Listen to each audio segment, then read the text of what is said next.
Hey guys, thanks so much for joining me today. Welcome back to the channel. I've recently rebranded my channel to Brittany Morgan, but this series, which is a financial series focusing on financial independence, retire early, is called Philosophy. So we're going to go ahead and jump into my October 2022 net worth update. So we're going to start off with the numbers as usual. We'll go through each of my accounts, compare them to last month's numbers, see what the changes are, and then we'll get into some differences in my life, but also stick around till after the numbers because I have changed some of my allocations in terms of investing. So if you're excited for this video, feel free to give it a thumbs up and let's jump into the numbers. So to recap from September 2022, my net worth last month was just about $124,200. And the equity in the condo that I own sits at $48,657. That's an increase from September of about $441. As per usual, my mortgage amount doesn't change, so the increase in this going forward is going to be about the same. Next up is my DCPP, or Defined Contribution Pension Plan, and that balance is $3,247. That's an increase from the previous month of about $96. My RRSP, which is the biggest amount that I have in one single account, sits at $44,244. This is an increase from September of about $1,315. Next up is my TFSA, and that sits at $31,795. This is an increase from September of about $333. My car is valued the same at $5,000, hoping to sell that within the next 4 months or so. I know that keeps changing. My line of credit sits at a balance of about $8,399. That's an increase of about $160 from September. And last month I added one new thing on my list, which was a cash amount, and that was $2,000. I have since spent that money because I have booked some accommodations in New Zealand.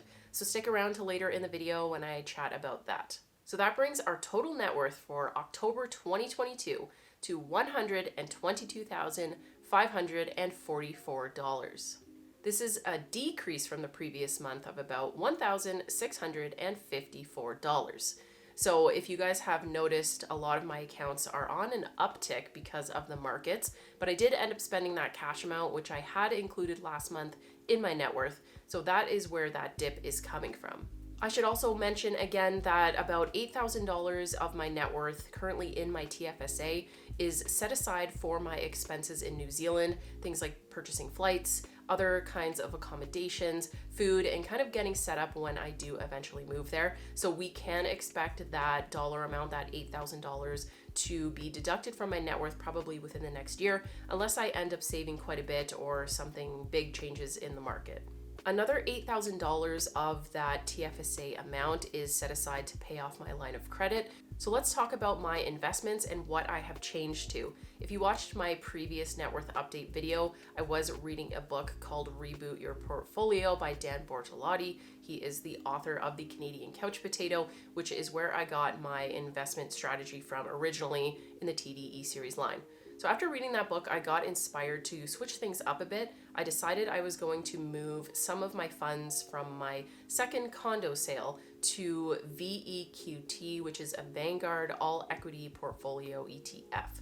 So after doing that, I noticed that it was just a lot less stressful looking at it. It does have a bit more of like an up and down kind of swing, but knowing that that is so well diversified and it's the risk level that I want at this point in life, I figured that I would go ahead and sell all of my TDE series, go towards something that makes a little bit more sense for me in terms of lower fees. And I did really want to jump on the board of getting into investing into Vanguard funds because I feel like they have a really good reputation.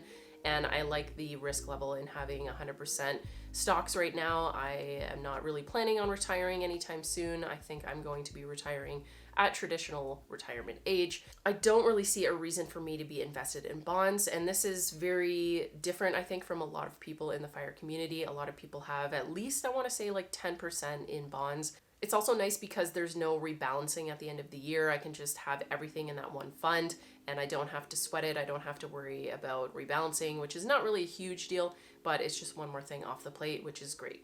So for life updates, not a whole lot going on.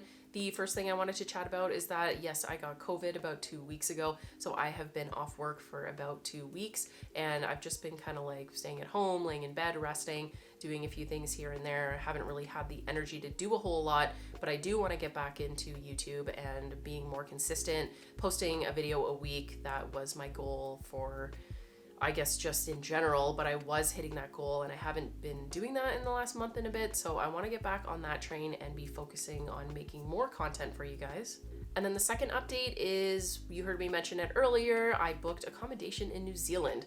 So I'm super excited. I do have a few things to take care of at home. I had to update my passport. I had to get a new passport, and that means I need to update my visa. So there's going to be a few things to do before packing up and getting tenants in the place I live now and actually moving overseas. But I did see that there was a pretty good deal on a Airbnb in Auckland City Center for like $1,500 for the entire month.